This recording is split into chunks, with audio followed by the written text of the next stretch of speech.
la cuestión de la enseñanza hoy es una cuestión que tiene que ser, que está siendo repensada, no que tiene que ser repensada, que está siendo repensada, dado que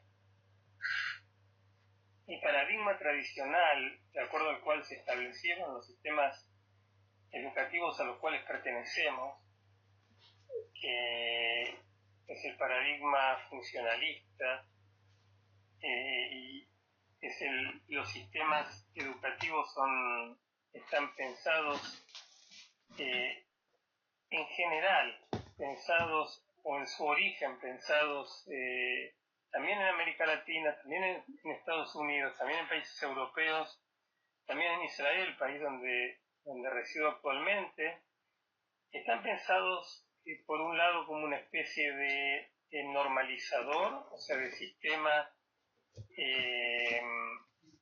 que lo que trata de hacer es establecer una especie de norma común para los que participan de él, y un lenguaje común, una normativa común, de manera de homogeneizar en cierto modo una población que es la que en definitiva forma parte de la nación, con lo cual la nación está interesada en integrar a esa población digamos, a lo que sería la sociedad civil. En Argentina esto se llamó la tradición normalizadora. Acá en Israel se llamó crisol de razas, o sea, el hecho de que distintas poblaciones provenientes de distintas comunidades y orígenes étnicos y culturales se conjugaran, se batieran mágicamente en una sola fuente para conformar lo que sería la nueva sociedad. Y por otro lado, el sistema está pensado también como una especie de catalizador de posibilidades y de cualidades que permitan, o sea, dando una especie de igualdad de oportunidades a todos los participantes y que les permitiera democráticamente desarrollarse y crecer en la sociedad. Todo esto de alguna manera empezó a hacer eclosión en la década de los 70 y 80, y hoy básicamente estos principios, si bien los grandes objetivos de formar la sociedad civil y de brindar una especie de igualdad de oportunidades a todos siguen vigentes,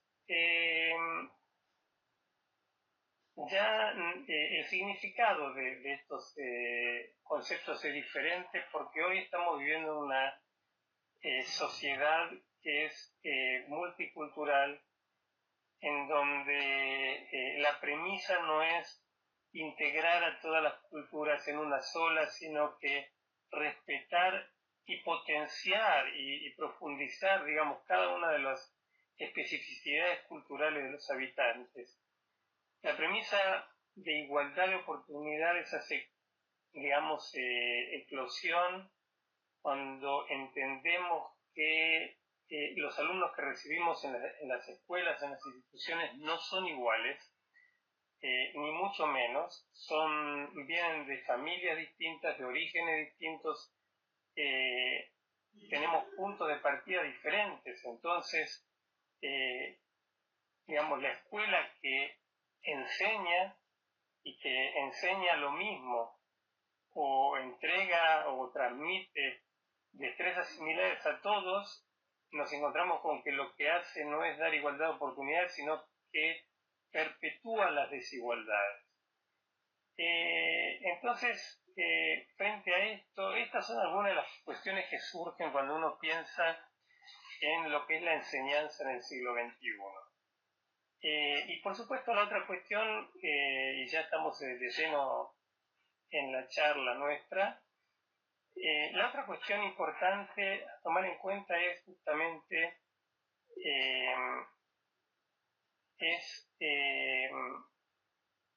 el tema de la información.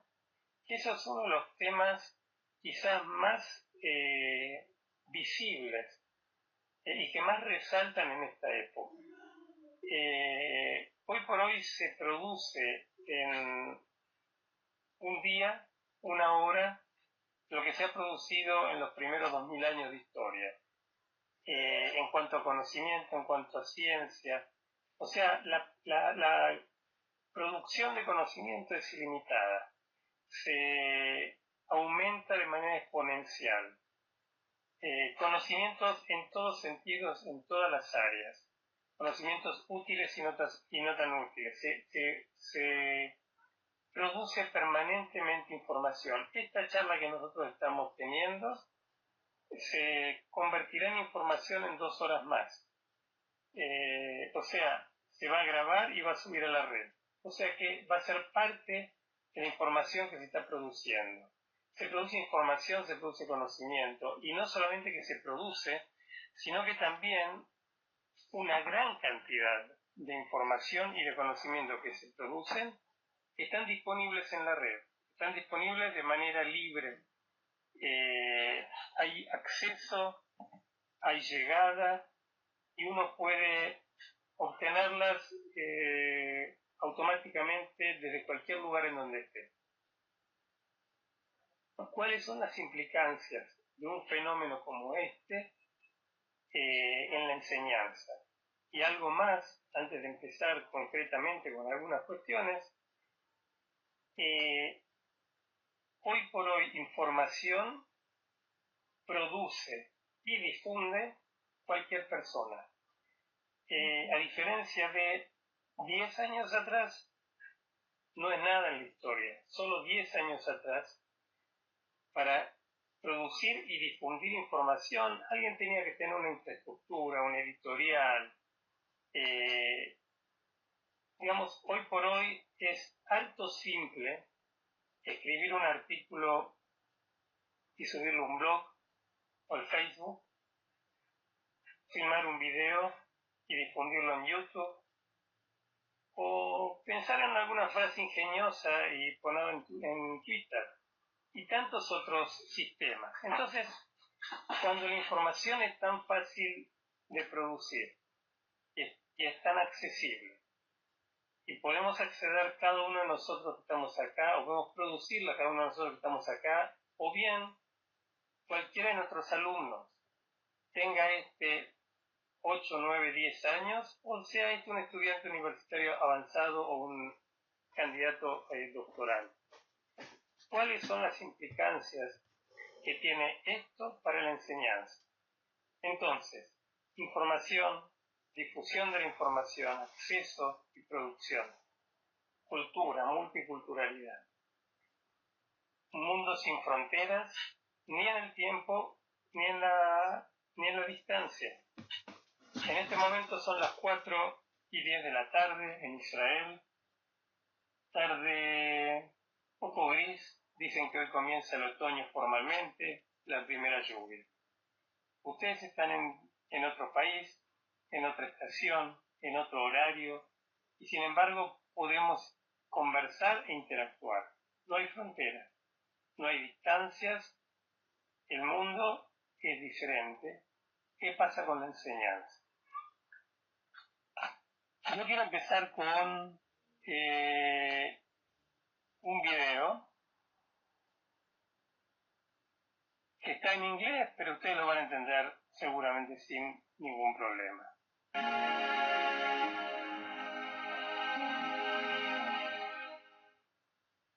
Mr. Winkle awoke from his 100-year slumber to find the world had changed. Sleepy. Es la historia para darles un contexto, la historia de un señor que se quedó dormido 200 años y ahora va a salir al mundo a ver cuáles fueron los cambios que hubo. Sleepy, he made his way to a tall building filled with busy people and strange sounds he had never heard before. Machines printed out pictures and documents instantly on paper. Business people spoke to other business people halfway across the world and saw each other too on small screens on their desks. It was too much change for Mr. Winkle. He had to get out of it. He was feeling sick, and so he went to a hospital. Inside, he saw men and women kept alive by machines which breathed life into their lungs. Lasers and x-rays were used in surgeries Mr. Winkle had never thought were even possible. This hospital wasn't going to make him feel better. He made his way out onto the street, unsure of where to go. He walked and walked until he felt like he could walk no longer. Up ahead, he saw a school. He walked inside. It was instantly familiar. Students sat in neat rows while the teacher in front of the room lectured them all day long on reading, writing, and arithmetic, while the students took notes on what their teacher said. This went on all day. There was no intrusion here from the outside world. Mr. Winkle liked school. Wow. There was one of those strange machines, though, in the back of the room, the same kind that Mr. Winkle had seen in the hospital and the office building. But it was dusty and it wasn't being used. This was school just as Mr. Winkle remembered it. It was comforting to know that even after 100 years, some things still remain the same.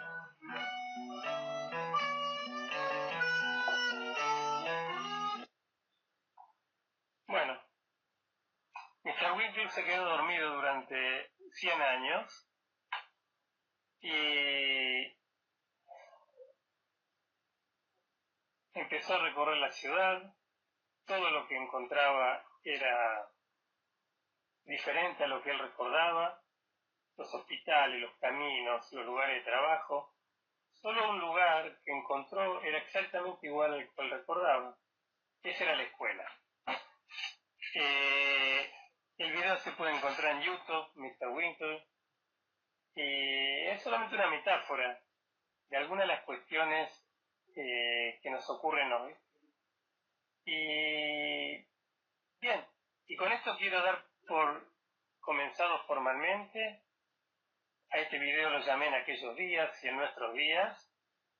Y entonces, antes de empezar a hablar un poco de lo que yo pienso acerca de esta problemática, les quiero invitar a completar una pequeña encuestita.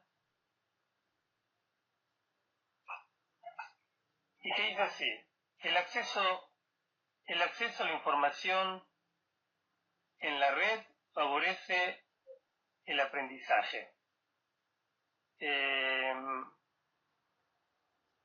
Entonces, la primera opción es definitivamente sí, la segunda es probablemente sí, la tercera es en muy baja proporción y la cuarta es definitivamente no. Así que ahora les propongo que ustedes elijan una respuesta y veamos lo que sale. El acceso a la información en la red favorece el aprendizaje.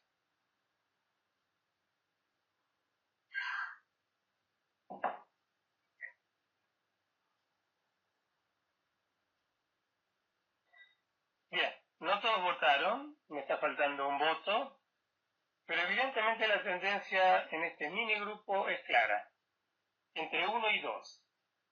Definitivamente sí, probablemente sí, o sea, entre 1 y 2 se han llevado 5 de los 7 votos que se han emitido.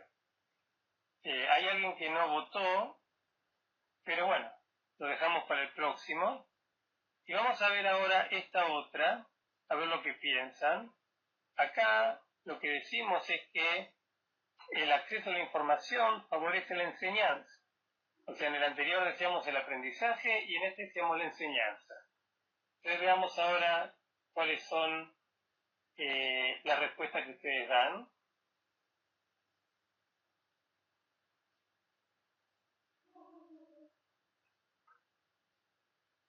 Bueno, acá también tenemos la misma tendencia, pero mucho más acentuada hacia el sí. O sea que mucho más de ustedes, prácticamente todos ustedes, ya tenemos 7 votos los 7 votos están entre el definitivamente sí y el probablemente sí. Es decir que nosotros solemos tener de manera intuitiva, nosotros solemos tener una actitud, y esto, digamos, en cualquier grupo que yo pondría esta encuesta, los resultados serían más o menos similares, las tendencias serían más o menos similares. O sea, tendemos a pensar que sí, que la abundancia de la información, el acceso a la información, favorecen tanto el aprendizaje como la enseñanza. En hebreo diríamos fiesta. Esto es una verdadera fiesta. Bueno, empecemos a pensar en esto. Los invito a reflexionar sobre este tema seriamente. En primer lugar, yo creo que en nuestra época nosotros sufrimos de 3 excesos. Por un lado, el exceso de información. Por el otro lado, el exceso de comunicación. Y en tercer lugar, el exceso de autonomía. Yo, en primer lugar, centraría esto en nuestros alumnos. Y, digamos, pensaría con ustedes, voy a tratar.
6 o 8 años no lo hubiéramos podido imaginar.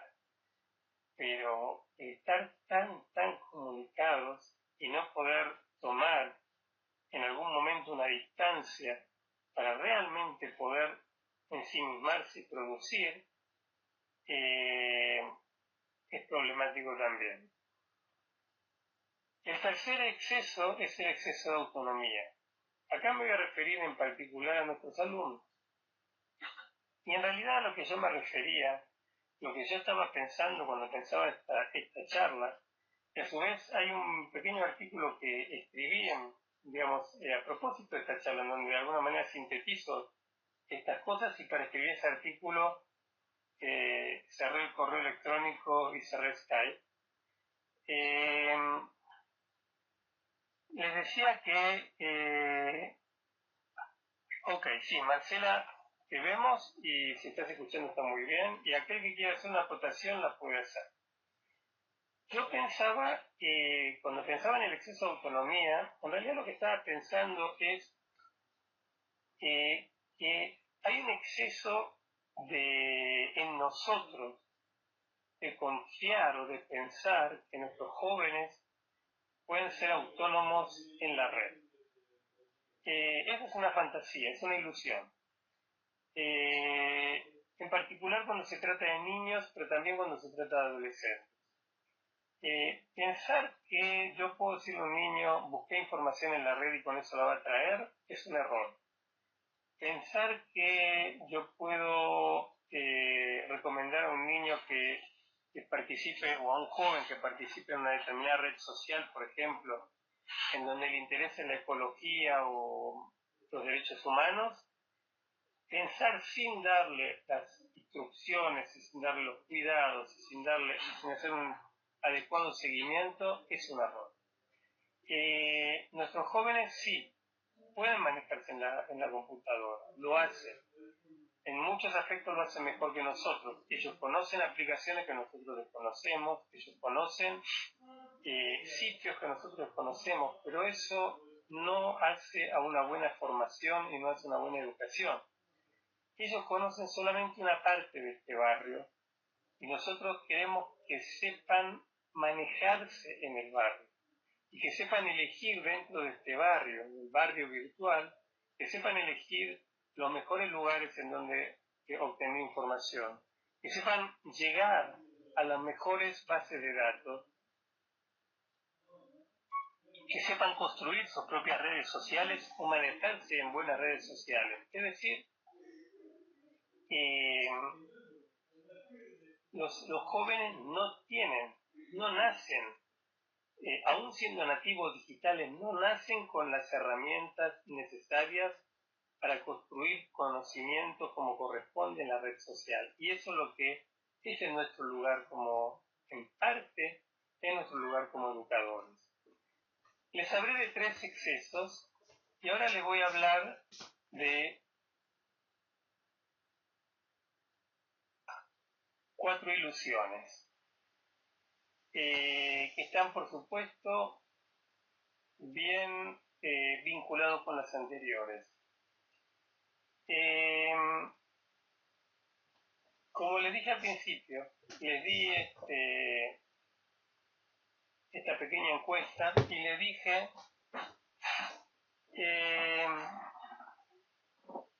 les pedí que me digan si la abundancia de información o el acceso a la información genera enseñanza y genera aprendizaje. Y claro, yo hubiera respondido igual que ustedes. Sí, probablemente sí.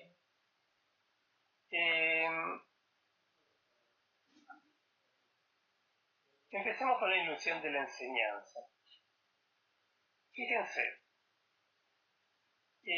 nosotros estamos frente a una tercera ola de tecnología, digamos. Si consideramos que una primera ola es la tecnología de los 70, cuando apareció la televisión educativa, cuando aparecieron algunos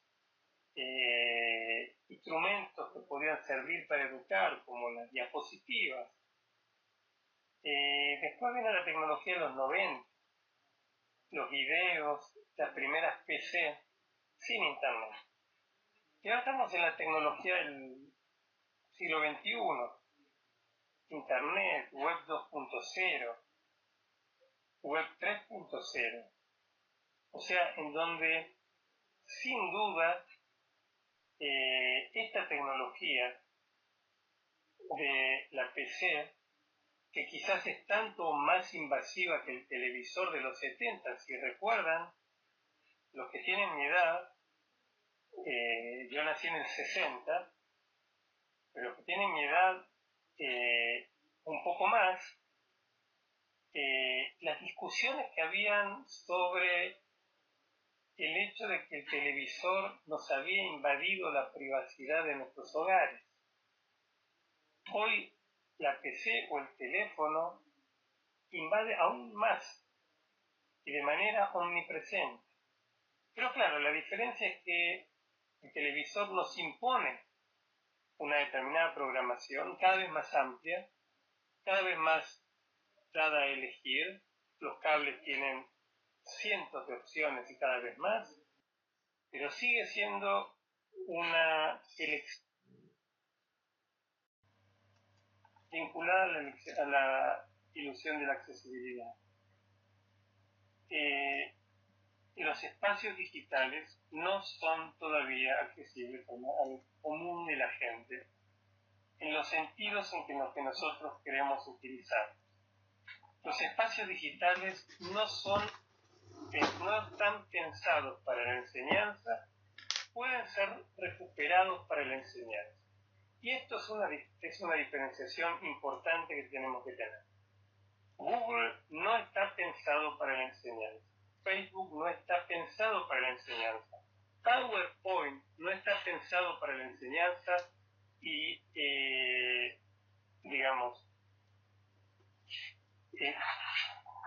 cualquier otro espacio que a ustedes se les ocurre no están pensados para la enseñanza. Hay espacios, sí, espacios que son específicos para enseñanza, son los menos. Las aplicaciones que tenemos en el teléfono, WhatsApp no está pensada para la enseñanza, pero se puede usar para la enseñanza. Facebook se puede usar para la enseñanza y Google, por supuesto, y Twitter y todos estos, lo que yo voy a llamar ahora, en unos minutos más, las nuevas editoriales. Pero se pueden recuperar para la enseñanza, pero para recuperarlos para la enseñanza, de vuelta, tenemos que pensarlo pedagógicamente. Y por eso es muy fácil caer en la ilusión del aprendizaje, de la enseñanza, de la accesibilidad y de la autonomía, si es que no pensamos adecuadamente cada uno de estos espacios para la enseñanza. Avancemos un poco. ¿Alguna pregunta, alguna duda, algún comentario?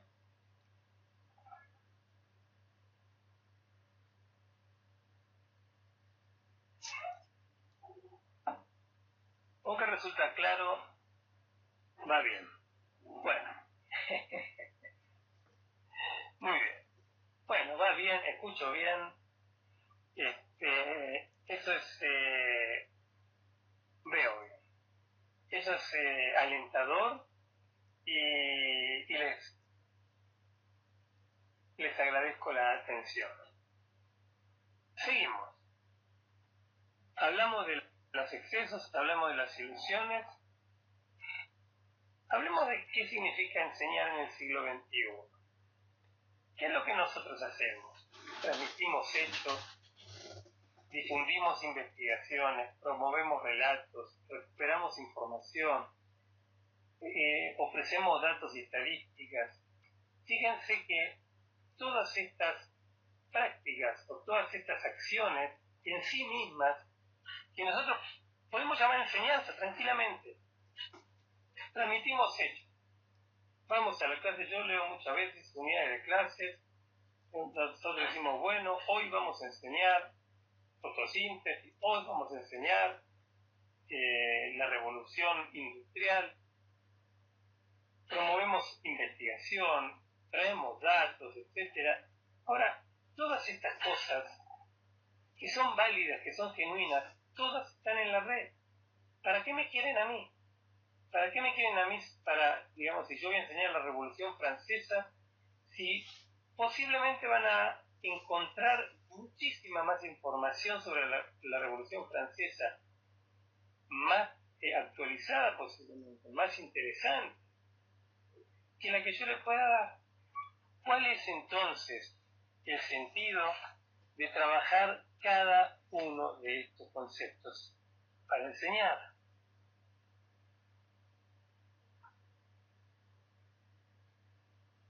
Quizás otra alternativa es decir, miren, yo no transmito hechos, yo no transmito información, yo no transmito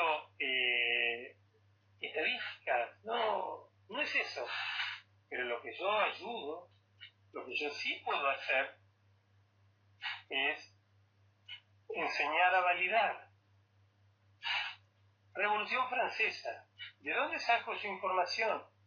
¿De qué sitios, de qué autores, de qué niveles, en qué perspectivas? ¿Cómo puedo sintetizar la información? ¿Cómo la puedo comunicar a mis colegas, a mis pares, a mis docentes? ¿Cómo puedo colaborar en la red? Porque entonces buscamos juntos. Yo busco una parte, tú buscas otra. ¿Dónde ponemos en la red lo que encontramos para que sepamos que no hacemos doble trabajo? ¿Cómo resolvemos problemas juntos?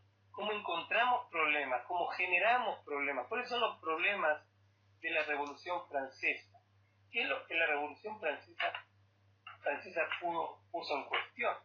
¿Acaso fue una revolución que simplemente lo que hace es que una clase social como los burgueses, que era, digamos, una clase, digamos, que estaba en un estado subalterno, derrocó a la realeza y entonces ahora el país es burgués? ¿Qué significa esto? ¿O es más profundo? Hay un cambio de estructura, hay un cambio de mentalidad, hay un cambio en los sistemas de producción. O sea, ¿cuál es el sentido? ¿Cuáles son las preguntas que nos hacemos hoy sobre la Revolución Francesa? ¿Qué pasó antes y qué pasó después? Digamos, con respecto a los derechos civiles, a la ciudadanía, a los sistemas de gobierno. Entonces, estas son cuestiones que sí, que van más allá de transmitir y que entonces tienen que ver con determinadas destrezas específicas, como validar, sintetizar, comunicar, colaborar, etc. Y entonces, acá es donde yo quiero trabajar con ustedes sobre tres conceptos en donde yo de alguna manera los englobo en lo que sería la capacidad de crear. O sea, el docente en el siglo XXI es un creador. Sin duda es un creador. No puede ser un reproductor, no puede ser un mero transmisor. El docente que se precia, el educador que se precia educador, profesional, es un creador. Y entonces, empecemos por la primera. Las nuevas editoriales. Fíjense lo que pasa. Cuando estudiábamos teoría del currículum, aquellos que estudian educación, estudiábamos teoría del currículum y hablábamos de el currículum como un espacio de luchas entre distintos sectores que tienen distintos intereses, que están interesados en imponer de alguna manera sus propios contenidos. Decíamos que aparece, pero nunca voy a buscar más de la segunda o tercera página. Ahora, ¿cómo se ordenan los contenidos en Google? Se ordenan de dos maneras. Una, si uno pagó para que su contenido esté alto, entonces lo voy a encontrar, digamos, del lado derecho, con un resaltado, pero siempre en la primera página. Quiere decir que, por un lado, la persona que no es consciente de esto va a ver que hay contenidos que están resaltados de alguna manera, pero en la primera página siempre están arriba aquellos que pagaron publicidad. Ahora, los que no, después también están los que están arriba y no pagaron, pero pagaron de otra manera.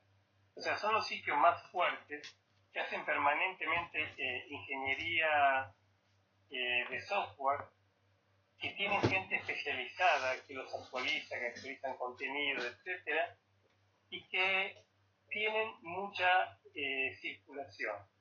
Entonces, puede ser que estén arriba sitios que tienen mucha circulación, como una gran universidad, una gran biblioteca, etcétera, y también puede ser que haya sitios que están arriba porque trabajan muy bien sus páginas, pero eso no quiere decir que los contenidos que están arriba, en esa página que están arriba, cuando digo arriba, digo primera, segunda página de Google, son los más válidos, sino que son de sitios que han trabajado mucho.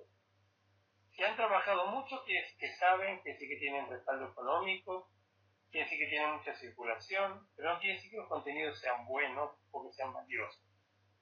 Las nuevas editoriales están en el aire y son las que imponen el currículum. Nosotros tenemos obligación de conocerlas y de aprovecharlas a nuestro favor. Si no lo hacemos, nuevamente volvemos a la historia, a los 70-80, donde editoriales como Capeluz o Santillana imponían los currículum sobre, me acuerdo los resúmenes Leroux, para aquellos argentinos de mi generación, era el currículum digamos, de facto. Entonces, para evitar eso, nosotros tenemos que hacer buen uso de las editoriales y ser conscientes de todo esto y saber cómo aprovechar. El segundo aspecto es el lenguaje digital.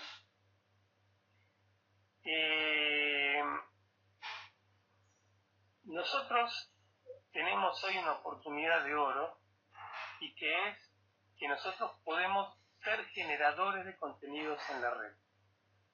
Hay muchísimas herramientas en la web 2.0 que nos permiten, por ejemplo, generar reglas del tiempo, que nos permiten generar póster y afiches compartidos, que nos permiten generar bases de datos, Wikipedia propias.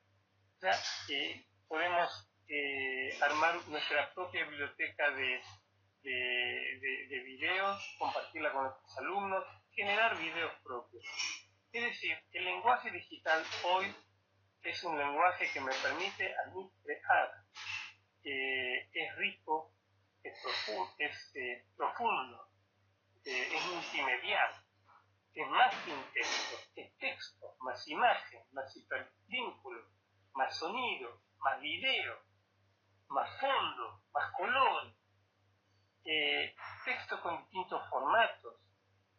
Yo puedo hacer maravillas con eso y puedo publicarlo en un blog mío, en un blog del aula, en un blog compartido, en un blog colaborativo. El lenguaje digital hoy tiene un potencial inmenso y nos permite a nosotros ser docentes creadores. Entonces, por un lado somos docentes o educadores usuarios de las nuevas editoriales. Por otro lado somos educadores o enseñantes creadores que aprovechamos el lenguaje digital para nuestro beneficio. Y en tercer lugar, el lenguaje global. Fíjense que hoy enseñar en el siglo XXI, yo les hablaba de la multiculturalidad. Qué simple que es hoy llegar a diferentes culturas. Qué simple que es hoy juntar dos grupos y hacerlos dialogar. Qué simple que es hoy trabajar un problema y ver cómo está este problema, el problema del agua, por ejemplo. ¿Qué pasa en Argentina con el agua? ¿Qué pasa en Perú con el agua? ¿Qué pasa en Chile con el agua? ¿Qué pasa en Israel con el agua? Realidades diferentes, geografías diferentes, conciencias diferentes. El lenguaje global significa no solamente ser global, significa tener conciencia de la globalidad. Significa tener conciencia de que desde un pequeño ordenador, con una conexión de internet relativamente buena, desde mi oficina, en mi vivienda, en un pueblo del que ustedes jamás habrán escuchado, que se llama Ranana, solamente quizás los que ya tuvieron clase conmigo habrán escuchado eso, que está solo 20 kilómetros al norte de Tel Aviv, podemos de alguna manera influir o tratar de influir positivamente en educadores que viven en Neuquén o en Perú o en Capital Federal. El lenguaje global es conciencia de globalidad, conciencia de multiculturalidad, es conciencia de trascendencia en el sentido de que nosotros podemos ser parte de grandes redes de educadores, podemos aprender y compartir con educadores de otros lugares sin perder nuestro vínculo o nuestra pertenencia con nuestra localidad. La localidad en el sentido de ser local. ¿Sí?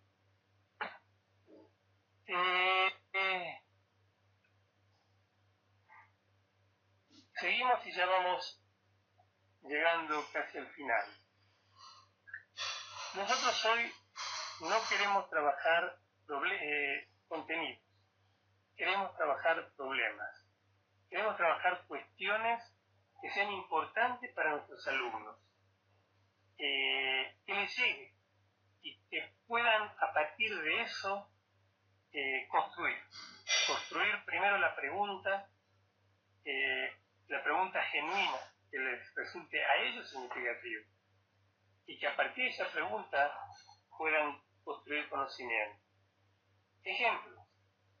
¿Cuáles son los trabajos más demandados en tu región? Es decir, una pregunta que me lleva a dos tipos de conocimientos. Por un lado, ¿cómo es mi región? Mi región es agrícola-ganadera, mi región es urbana, mi región es estrictamente comercial, mi región es productiva, digamos, producción de segundo orden o de tercer orden, industrializada o alta tecnología. Conocer específicamente mi región y preguntarme por qué. Mi región es agrícola-ganadera solamente. ¿Por qué? ¿Por qué hoy en día, digamos, por qué la región no se industrializó? ¿Cómo es eso de agrícola-ganadera? ¿De qué manera la región está realmente explotando al máximo sus posibilidades o no? Y ahí entran todo tipo de cuestiones que van desde problemática de política económica, de política industrial, recursos naturales, formación en recursos humanos, corrupción, legalidad, normativa. Y la otra pregunta que surge de esta primera es, ¿cómo me estoy preparando yo para ello?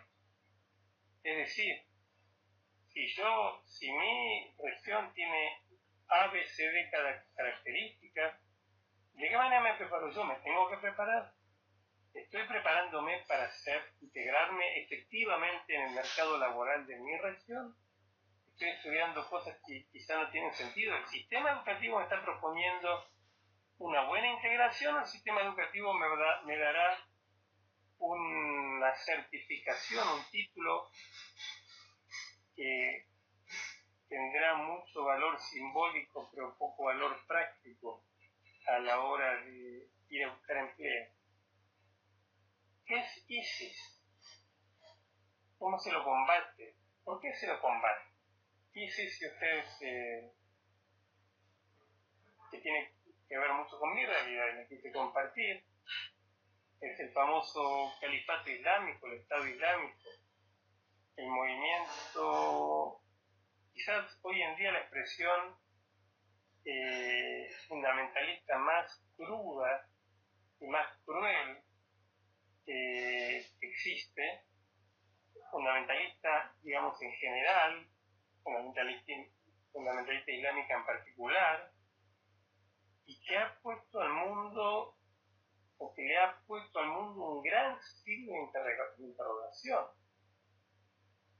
porque 10 años después, o 13 años después de las Torres Gemelas y de la guerra declarada por Occidente a Al Qaeda y al fundamentalismo,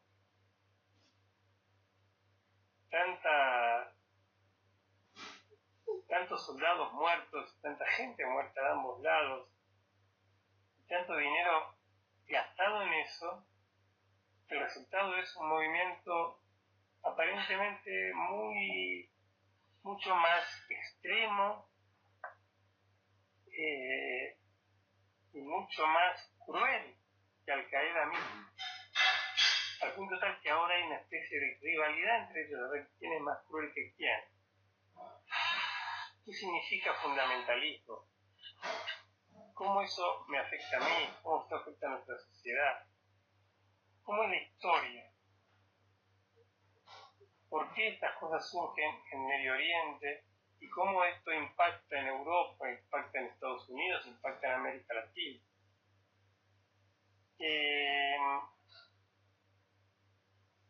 Y otros problemas más que podemos usar como ejemplo. ¿Cómo preservamos el agua? El agua es un recurso esencial, renovable, pero hasta ahí. Para que se pueda renovar correctamente, hay muchos mecanismos, muchos sistemas de tecnología. ¿Por qué? ¿Qué es el ébola? Y cómo el ébola me hace pensar a mí en una política sanitaria. ¿Cuáles son las políticas sanitarias en mi región? ¿Cómo estamos preparados para prevenir cualquier tipo de epidemia? Llámese ébola o llámese de otra manera. Y entonces, para sintetizar un poco lo que estamos hablando, yo he reproducido una propuesta que tenemos acá, pero que creo que es bastante actual y bastante relevante también para cualquiera que está pensando en la enseñanza del siglo XXI. Y pensamos básicamente en una educación que promueve el pensamiento y que promueve las destrezas y las habilidades. Pensamos en primer lugar en las estrategias de pensamiento y es, como les decía antes, promover la creatividad y la renovación, el pensamiento crítico y la toma de decisiones y resolución de problemas a partir de problemas, ejemplos como los que yo les di recién, o como cualquier otro que ustedes se pueden pensar como relevantes y que tienen que ser adecuados a sus alumnos, a su realidad, a sus comunidades. Y si son adecuados a sus alumnos y a su comunidad, seguramente van a ser universales. Si hablamos de recursos naturales, el problema de los recursos naturales es un problema universal. Puede ser el agua, pero puede ser que en alguna comunidad el agua, o sea, la prioridad es otro recurso natural. Pero podemos hablar el lenguaje de los problemas y de los recursos naturales como un problema universal que es válido para un joven en América Latina o en Europa o en Asia. Como así hablamos del fundamentalismo y el extremismo frente a la ciudadanía y a la democracia, y pensar, por ejemplo, ¿qué valor tiene la democracia? Si la democracia es un sistema universal o no. Si para cualquier pueblo es válido, para cualquier sistema o grupo, digamos, cultural, la democracia es válida, no necesariamente. Hablamos de estrategias del aprendizaje y ahí hablamos de los diferentes tipos de alfabetización. O sea, cuando nosotros queremos que alguien aprenda, lo que tiene que aprender es un lenguaje. Y por eso decía al principio que una de las ilusiones del acceso a la información es la ilusión del aprendizaje. Porque uno no aprende simplemente porque accede a información. Uno aprende cuando convierte esa información en parte de su lenguaje. Y entonces hablamos de una alfabetización lingüística, es decir, la perfecta capacidad que uno tiene para comprender y para expresar. La alfabetización científica, es decir, la capacidad que uno tiene de pensar con la lógica científica, que es la lógica de la ciencia, no la lógica deductivista. La lógica que dice siempre preguntar, siempre validar, siempre generar hipótesis, siempre pensar en los modos más eficientes para organizar la información y para recuperar la información y para expresar la información. Y por supuesto la alfabetización digital y tecnológica, que es lo que les decía hace un rato, y que tiene que ver con la capacidad de convertirme en un sujeto digital creativo, es decir, aprovechar, potenciar la capacidad, las posibilidades que me dan los lenguajes digitales y convertirlos en lenguajes propios, nuevos, innovadores y creativos. Las estrategias de trabajo que tienen que ver con las habilidades de comunicación. O sea, el hecho de estar conectado con otro no quiere decir que estoy comunicado. Existen normas de comunicación, existen habilidades para comunicarse y no solamente para comunicarse, sino para establecer hábitos de trabajo colaborativo, es decir, trabajo en equipo. La gran ventaja de esta época es que uno no tiene que elegir al equipo, como lo hacíamos en su momento, porque mis 3 compañeros viven en la misma cuadra que yo o en la otra cuadra. Hoy el trabajo en equipo se puede hacer perfectamente con gente que vive en otros países.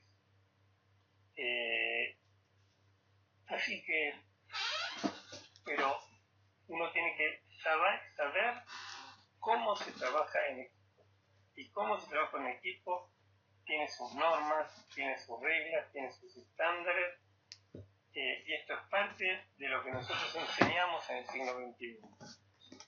Y por último, la ciudadanía global, la integridad, la responsabilidad, la conciencia de multiculturalidad. Tanta herramienta a mano me puede quitar a mí, pero me puede provocar a mí trabajar en forma desleal, en plagiar, en trabajar, digamos, discriminadamente. Uno de los aspectos centrales de la enseñanza del siglo XXI es la de formar ciudadanos del mundo, es decir, ciudadanos que promuevan valores compartidos universalmente, valor de honestidad, de integridad, de cuidado del medio ambiente, de convivencia, de diversidad, de multiculturalidad. Esto es en síntesis algunas de las ideas que yo pienso son relevantes para nuestras épocas y pienso que son una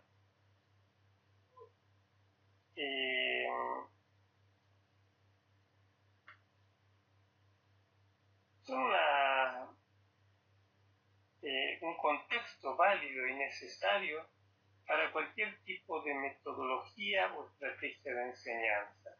Es decir, que toda estrategia o metodología que nosotros proponemos tiene que estar contextuado en este tipo de pensamiento que promueve la formación de un docente efectivamente autónomo, creativo y ciudadano del mundo, aunque no se haya movido de su casa en los últimos, o de su aldea, o de su ciudad, o de su pueblo. Ciudadano del mundo hoy no necesariamente es aquel que viaja por el mundo. y aquel que viaja por el mundo, por viajar por el mundo, no es ciudadano del mundo.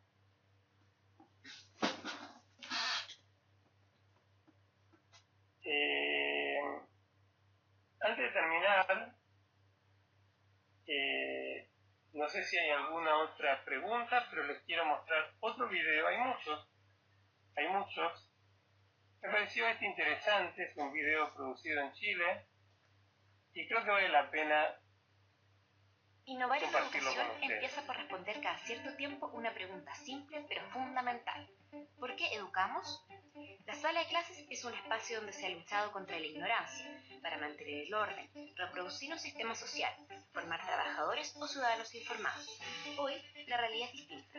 ¿Contra qué luchamos? Nos encontramos en la etapa de mayor incertidumbre de la historia.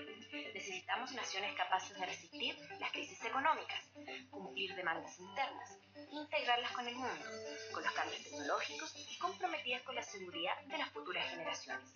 En un mundo cada vez más conectado y saturado de información, nos dicen que necesitamos estudiantes y trabajadores flexibles, autónomos, responsables, capaces de responder a problemas concretos, con conocimientos cívicos, económicos, conciencia global y transcultural. Pero lo más importante es que todo esto pasa por la enseñanza del profesor. En realidad, no es tan difícil. Para entender lo que está pasando en el mundo, podemos empezar con un ejercicio simple. Observar a los estudiantes de hoy. A través de YouTube, Twitter, Tumblr, la blogosfera o Facebook, muchos de ellos están creando, compartiendo y evaluando información que hoy circula en la red. Si tienen un problema con el celular o quieren aprender algo nuevo, pueden resolverlo rápidamente en Yahoo Respuestas, Taringa o en un montón de foros virtuales colaborativos. La ficción, las aplicaciones para celular y los videojuegos son muchas veces fuente de información alternativa con la que los estudiantes pueden aprender. ¿Sabías que Harry Potter puede propiciar el pensamiento político y que el juego de estrategia Age of Empires, geografía, sustentabilidad y organización social? Esta es su propia forma de integrarse en la era digital. Visualidad, rapidez, interactividad, narratividad, humor. Algo que echan de menos al volver a las salas de clases. Pero estos conocimientos por sí solos son insuficientes. Es aquí donde el profesor juega un rol clave. ¿Has oído hablar de las habilidades y competencias del siglo XXI? Son las aptitudes que necesitan dominar los estudiantes de hoy para insertarse en la vida y el trabajo que les tocará vivir. El mundo es distinto al que conocimos y la educación ya no puede basarse solo en entregar contenidos, memorizar información, ni mucho menos dictar. El acceso a la información dejó de ser el principal problema. Necesitamos desarrollar las capacidades de pensar, manejar y discriminar información, tomar decisiones, resolver problemas reales y generar productos nuevos. Estas habilidades están relacionadas con 3 roles que los estudiantes deberán jugar al mismo tiempo, hoy y en el futuro. 1. El creativo. Genera ideas originales o crea nuevas asociaciones entre ideas, objetos o procesos existentes. Es un observador permanente y atento del entorno, hábil descubriendo necesidades y proponiendo y probando soluciones. 2. El pensador crítico. Es el que razona frente a la información. Evalúa los distintos puntos de vista, la confiabilidad de la información y toma las decisiones basadas en el razonamiento y la documentación. 3. El colaborador. Es un experto trabajando en equipos heterogéneos. Flexibiliza su rol según las necesidades del grupo y respeta el aporte de cada miembro. Se compromete con el éxito del conjunto y asume una responsabilidad compartida. ¿Por dónde empezar? Integrando estos roles en la mayor cantidad de actividades, trabajos y evaluaciones posibles, empleando rúbricas adaptadas a las habilidades del siglo XXI. Aplicando los contenidos a situaciones y problemas de la vida real. Conciliando el desarrollo de estas habilidades con el currículum. Recuerda, tus estudiantes vivirán en un mundo que aún desconocemos e incluso puede que estudien carreras que hoy no existen. La educación ya no se trata de memorizar, sino de cultivar las habilidades del pensador crítico, el colaborador y el creativo. Internet, Y las redes sociales son mucho más que una tendencia, son plataformas que están transformando la forma en que aprendemos. Trabajamos en conjunto y compartimos el conocimiento, y que no podemos desconocer. Y lo más importante, el rol del profesor es más que nunca fundamental, no solo como mentor, sino como validador de sus habilidades, ya que finalmente estamos enseñando a los alumnos a aprender y pensar por el resto de su vida.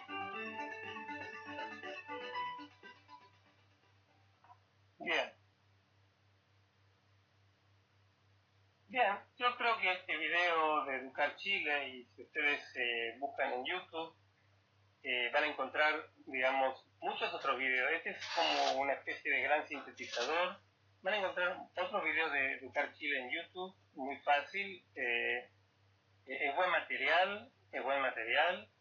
Y así como le dije, en algún momento le dije al principio, cómo nosotros usamos estas editoriales a nuestro favor, de qué manera hay muchas buenas cosas que están hechas y se pueden usar. Lógicamente están ahí, ellos quieren que nosotros usemos esto, ellos quieren difundir esto y nosotros queremos, si es bueno también difundirlo y utilizarlo. En este caso lo he utilizado como una especie de síntesis de lo que vimos, lo he utilizado también como una especie de abrir el apetito, quien dice, alguno de ustedes podrá ir, profundizar un poco más, buscar. Hay muchas maneras de utilizar videos. Podría haberlo utilizado al principio como una especie de disparador. Yo elegí otro video como disparador. Y bien, esto es todo. Espero que les haya resultado interesante. Espero que se vayan pensando. Quizás un poco preocupados, quizás interesados. Pero bueno, estas son las cuestiones que nos tocan hoy. Parte de las cuestiones que nos tocan hoy en la enseñanza, cuando dejamos de lado cuestiones presupuestarias, recursos, etc., decimos, bueno, recursos tenemos 1, tenemos 5, tenemos 10, ¿qué hacemos con eso? ¿Cómo orientamos nuestra práctica? Esa es un poco la idea. Así que bueno, si quieren hacer algún comentario, con gusto, y si no, los dejo seguir disfrutando de este domingo que espero sea agradable y soleado para todos. Bueno.